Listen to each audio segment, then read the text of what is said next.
Hey everyone, it's Hudson Henry here. I'm super excited to be doing this new Perfect Inspiration episode, which is the first in a series of on-location videos and Perfect Inspiration episodes from a fall road trip that I did with my really good friend Matt Klaskowski and some of the On1 software crew. Just a bunch of fun guys.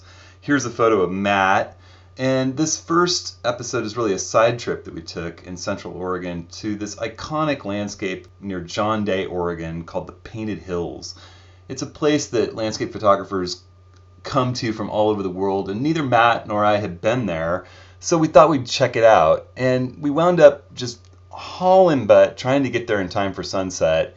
And when we arrived, the sky was a little less interesting over the Painted Hills than we'd hoped for, but we wound up turning our attention to the west where the sun was setting and taking these photos of this kind of high contrast scene with this one small painted hill that's less photographed. And this Perfect Inspiration episode, I'd like to talk about, say you get to a location, you don't have the skies that you'd really hoped for, or you have a super high contrast scene. Well, how do you shoot for those conditions and think about post-production and get what you can get? We were only going to be there for one night. We had someplace else we had to be the next day. So we made the best of it. And I'm going to focus in this Perfect Inspiration really on this image right here, which this is the raw file. It is not spectacular looking, but I want to talk to you a little bit about what you can do with our modern digital sensors and our modern processing technology. With an image like this, we have a great sky, we have an interesting foreground, there's just so much contrast in the scene that it's going to take some work to pull the details out. So I'm going to talk about how I moved from this raw image into this Lightroom edit of the raw file, just raw processing in the Lightroom raw processing engine, and then using On1's Perfect Effects 9 to really finish this image and give it the pop and the punch that I want. So let's just take off from here. The first thing that we did when we got there was we shot the scene that you're supposed to shoot. We went out, we saw the Painted Hills. This is the iconic image. And unfortunately we had sort of, it's not the most exciting sky. I can see there's details in there that I can pull out in post-production, get a little extra contrast, but overall it's not that spectacular sunset that you're hoping for in a portfolio image, and these deep shadows were moving very quickly across the scene. So I set up with a 35mm lens and took this test shot, had a look at it on the back of the camera, thought, it's worth sticking a 50mm lens on my camera, flipping it vertical on my panoramic setup on my fluid head, and shooting this thing as a series of images to stitch together as a panorama and see if I like later. And I wound up doing that. I did some editing of these images in Lightroom, kind of got them to this point, blended them in Photoshop CC, and then took them into Perfect Photo Suite 9 and really got this edit. And this is an example of looking at a scene and saying, what could I get out of this in post-production? I might as well get something in the can that I can take home and take a look at later and see if there's something there to tease out. I know I can soften these shadows. I know I can add contrast to the sky. I know that with dynamic contrast, these beautiful rippled hills are going to be interesting with all the color embedded in them. And then you're just going to do a little bit of work, and with the tools that we have, a lot is possible. I actually really like this scene stretched a little bit wider than you might be able to do in a single image.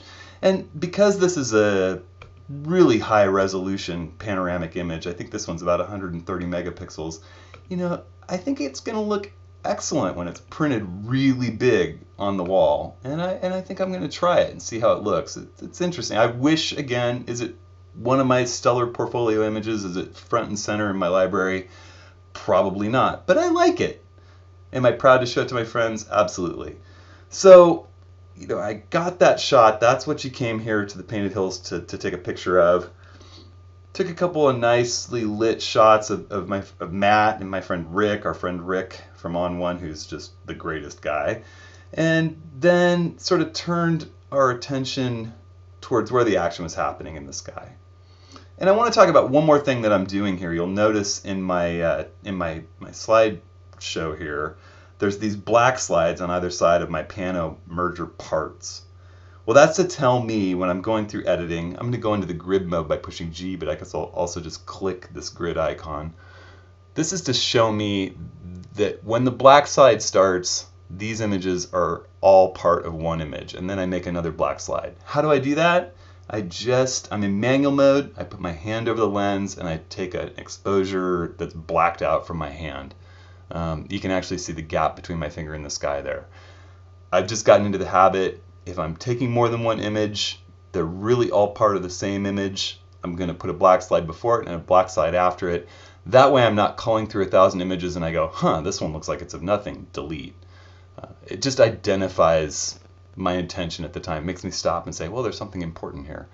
So I'm going to go back into, we took this nice shot of Matt taking an image of me, and I've got kind of the sun reflecting in his lens, and he's got the right idea. He's turned away from the painted hills, which are all in shadow now, and he's looking at me at the moment, but also at this interesting sky that's happening behind me. So both Matt and I put on long lenses and began to photograph this really high contrast scene of this one painted hill in the west with this really quite pretty sky with a contrail kind of moving across the top.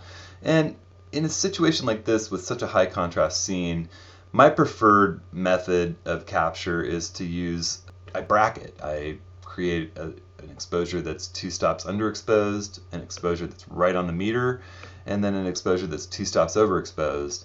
And most modern cameras have an automated mode to accomplish this, and I just set my Nikon D810, despite its amazing dynamic range that's possible with its sensor, to do this bracketed exposure with 2-stop intervals.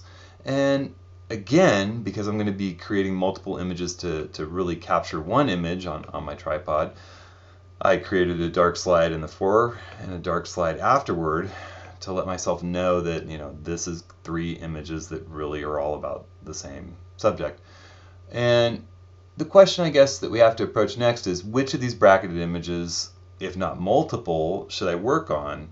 And I'm generally going to start with the image that the camera thought I should take, the middle frame, the exposure that's right on the meter. And I'm going to go into the Develop module Lightroom, and I can use the keyboard shortcut D or just click up here where it says Develop. And we come in here, and I tend to like to get rid of the left panel in Lightroom to give myself a little bit bigger image to work with. And make sure that these panels on your right are pulled all the way out and to the left. You can just grab it when your cursor changes to that little double arrow symbol, and that lets you have a little bit longer slider to work with. It gives you more finesse as you're adjusting your image.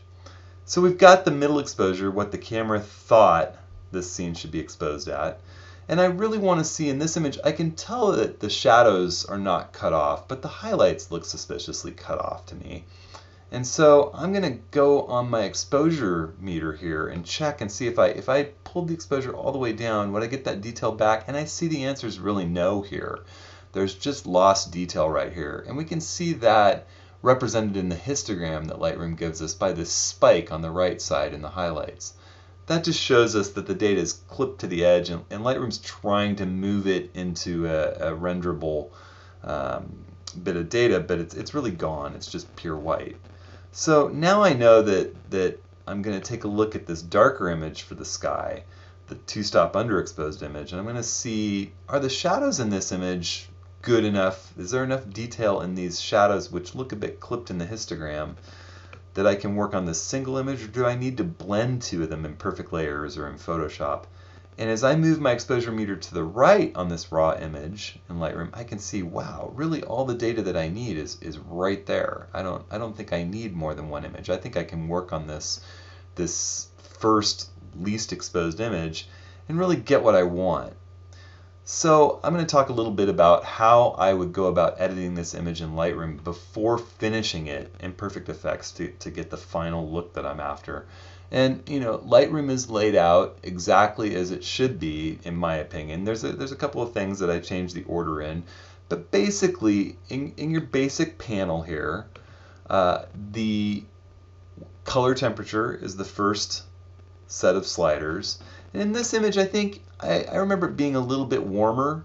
The sky was blue, the clouds were a bit more yellow, a little orange yellow hue. So I'm just going to warm the scene up just a little bit. And sometimes you can move these sliders quite a bit and get an idea what they're going to do. And in this case, I think that the tint slider is just about right. It's nice to use these in order. As far as exposure goes, I think I'm going to bump the exposure up a little bit without blowing my highlights out. And when it comes to contrast, this is a high contrast scene. I think if anything, I'm going to reduce the contrast a little bit in it to just start to get a little bit of parity between the shadows and the midtones. And then I tend to I disagree a little bit with Lightroom's ordering. I like to set my white point and my black point next. And I do that by holding down the Option key while I move these sliders. And I want to move whites right up to the edge of clipping them. I want to move them until, oh, there we go. With the Option key held down, I get a preview of where am I losing my data as I move. I'm going to stop just short of clipping. Then I'm going to do the same thing with the black slider. I want to get right down to where I start to lose my shadows. And you'll see there's the edge. I want to be right on the edge to maximize the tonal contrast in this image without losing any detail. Then I'm going to go up and I'm going to take highlights down a little bit to get some more detail in the sky to get a nicer look. And I'm going to move my shadows up a little bit, actually a lot. I'm going to pull a bunch of detail back. And wow, we're starting to have a completely different looking image, aren't we? Now you'll notice that clarity and vibrance are adjusted a little bit. That's because I've created a camera specific preset. For those of you that use presets, whether it's in Lightroom or whether it's in ON1's Perfect Photo Suite 9, you know they're a real time saver. And I like to create a preset for each of my cameras that really just has those basic things that I want done to every image before I even start to work on them. And in this case, I like a little clarity, I like a little vibrance. I want to make sure that in my lens corrections, remove chromatic aberration and enable profile corrections are checked. And I like the camera calibration setting camera landscape in my that kind of mimics what a landscape JPEG that Nikon would render in my D810. And so I have a preset saved to just apply those settings to every image as they're brought into the catalog when I import. And that's just a time saver, it's less clicks. So the next thing I want to do, and really the last thing, well, I'm going to back up. I'm going to do a little bit of hue, saturation, and luminance. And this may not look like the way that your Lightroom developed module has its hue, saturation, and luminance set naturally. You could see just hue, just saturation, just luminance. I tend to like to see the whole, all three of them at the same time. In this case, I might want to just make the sky a little bit darker. I remember it having a little more contrast. I want a little more reduce the luminance of the blues a little bit. And I'm using these targeted adjustment tools. I click on the targeted adjustment tool, and I want to bump the saturation of the yellows and the oranges up just a little bit. So I'm just going to hover over the color I want to adjust, click, and I move up to add a little saturation.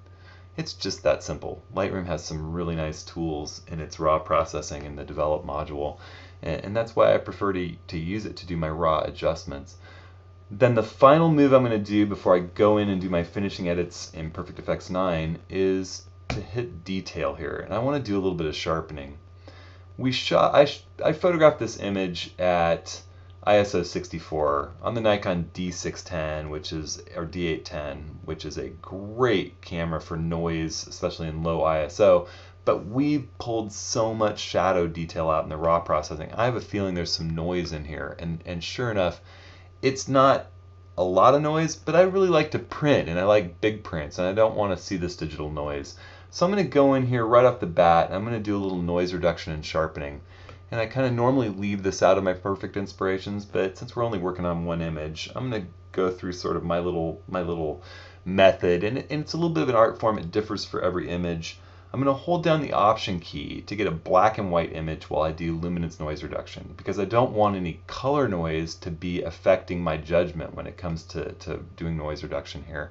And I'm just going to move this slider and watch the image until I'm losing some sharpness here, but that noise has gone away. And I really am more interested in getting rid of that digital noise than I am in crystalline sharpness. And I'm at 100%. Obviously, I've zoomed in to 100% in my image.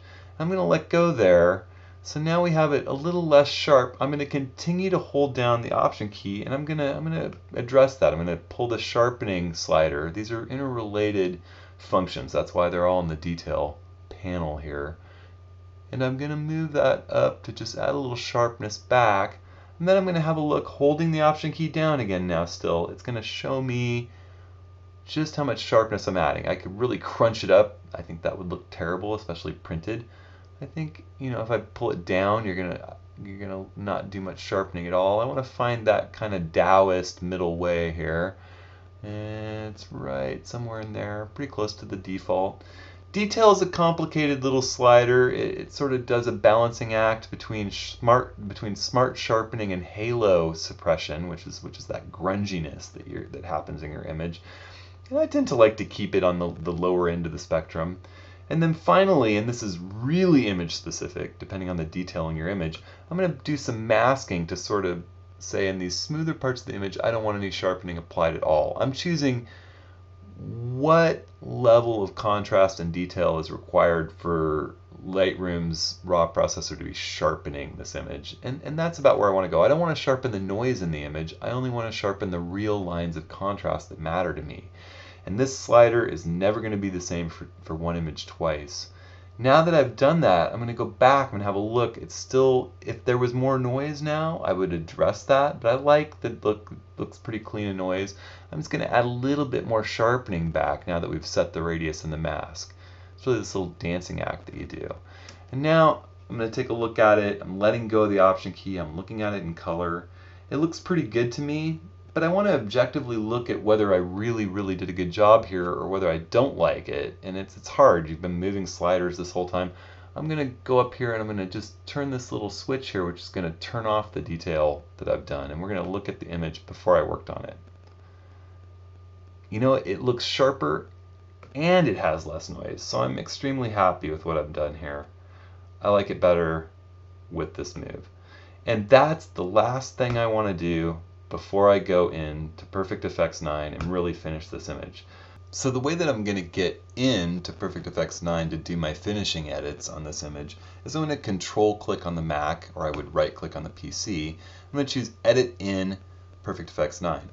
And Lightroom's going to give me some options for editing this file. I want to create a copy with Lightroom adjustments, and I want that new image to be a Photoshop document, which gives me a layered workflow. And I want to choose ProPhoto RGB, which is a little bit wider gamut color space in a 16-bit file. And I'm going to click Edit. Lightroom is going to prepare a new Photoshop document with all these changes, the raw edits that we've done baked into it, and open that up for me in Perfect Effects 9.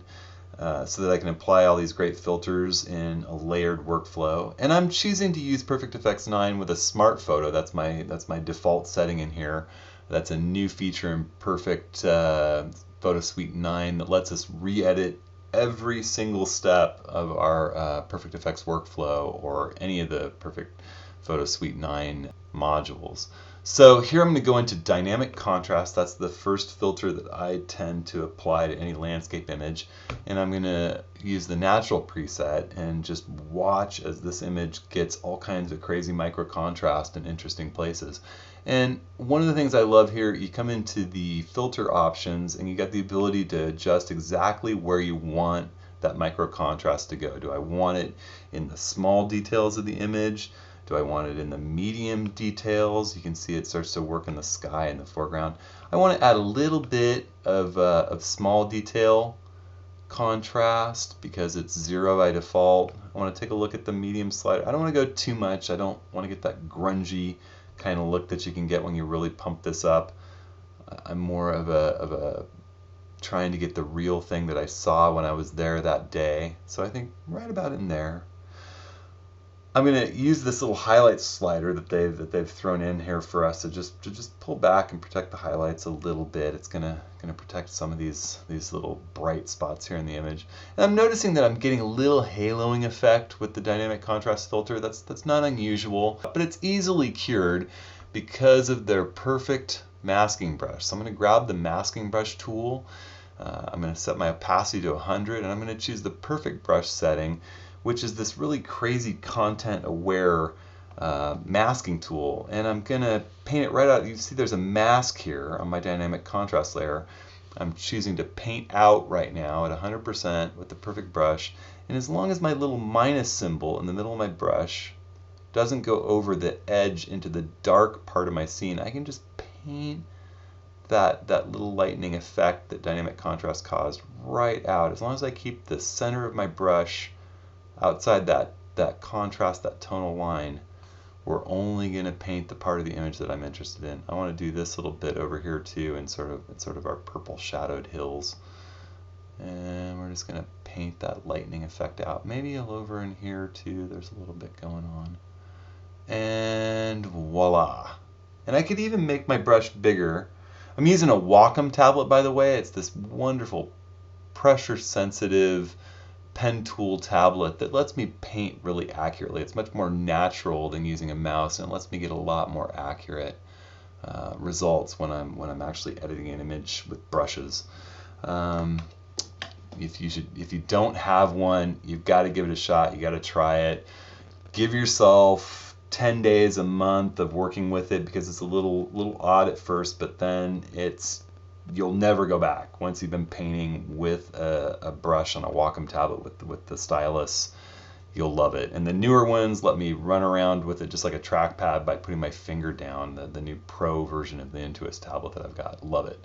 So I'm going to go back into my filter stack, add another filter, and those of you who know me, I'm not really an HDR guy, but in these high contrast scenes like this, I like to apply the natural preset HDR filter. It's a little bit much for me at its default setting, even in the natural mode, but if I grab this compression slider and pull it back, there's just no better filter for bringing shadow detail out in an image like this. And that sort of 3D look that's happening here in those wonderful grooves, those wonderful water-worn grooves. I really, really like this effect. I'm going to pull the layer opacity down and have a look at what it looked like without it. Yeah, it's given me something that dynamic contrast, it's something beyond dynamic contrast. It's just a little bit more punch in the shadows, it's a little bit more alive. I'm going to turn it down a little bit. And this is the great thing. I'm working with a smart photo. If I overdo it right now and I don't like it tomorrow morning, I can always come back and change it. I can redo the mask. I can do whatever I want. And once again, I think it's doing a little bit of haloing in here. And so what I'm going to do, I'm going to click back into my dynamic contrast mask. I'm going to go up here and I'm going to ask to copy that mask.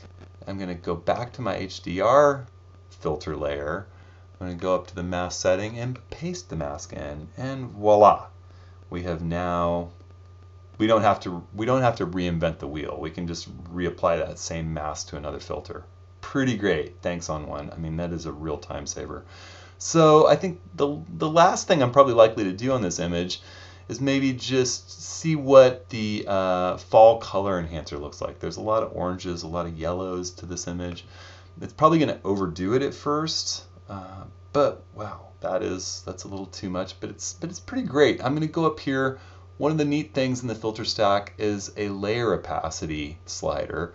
So I'm only going to be changing the opacity of this layer, this color enhancer layer, the fall color enhancer layer, and I'm going to just pull it back and blend it in a little bit. I want, if I took it all the way down, we're back to that kind of yellow. It's a little drab. I remember there being some more punch to that sunset. That's what drew us in. You saw it reflecting in Matt's lens in that image. I think right about there looks great. And voila! We have now, just like we did with the detail slider, I want to click the preview button and see what it looked like before and after. This is what we brought into Perfect Effects 9, and with just a few simple filters, boom, we've really added punch and pizzazz to this otherwise kind of dull underexposed image. I'm going to click apply. Perfect Effects 9 is going to apply this effect, then it's going to save the Photoshop document. It's going to store all the information about these layers that we've created in the Smart Photo, and it's going to drop me back into Lightroom with this image sitting right next to my original raw edits in my raw file. And boom, there we are.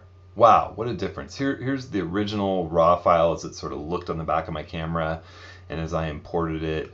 Lightroom has let us do a nice non-destructive raw edit to balance that exposure, get us some shadow detail without destroying the highlights. And then we take it into Perfect Effects Suite 9. Wham! 3 quick filters, we've got something interesting. So, the moral of the story, Matt and I showed up here. We were a little bit uninspired by kind of the lack of sky over the iconic scene. You go out, you photograph the iconic scene you're supposed to. With our post-production in mind, make sure that you capture all the detail that you need, maybe do a panoramic. Get the photograph you want, thinking about post-production, come back, try some things. Wow, actually I have something that I like. And then, always be open to turning into the direction that the light's interesting, looking for some foreground, finding something interesting. Is it one of my best images? No, but it's something from that night, and I kind of like it. It's interesting. I'm happy with it. And it was a good evening out with Matt, getting ready, getting warmed up for our big desert adventure. Speaking of which, I hope that you'll go and check out onOne's website. In the community section, these Perfect Inspiration videos are right here, and our new onLocation videos from the desert are going to be out about the same time. I think there's one that mirrors this John Day Perfect Inspiration that here at the Painted Hills, where Matt and I actually talk while we're on location about what we're doing, so you can sort of see what we were doing in the field and check out how we photographed this scene. So go ahead, spin over to onOne's website, check out their community page, and while you're at it, you can always check out what's going on my site, browse through my store, look for workshops, and there's going to be more stuff coming soon. So thanks a lot. This is Hudson Henry. I had a great time. I hope you enjoyed. I hope I was able to share something you didn't know. That's my goal. That's my passion. Thanks again, everyone. Can't wait to see you next time.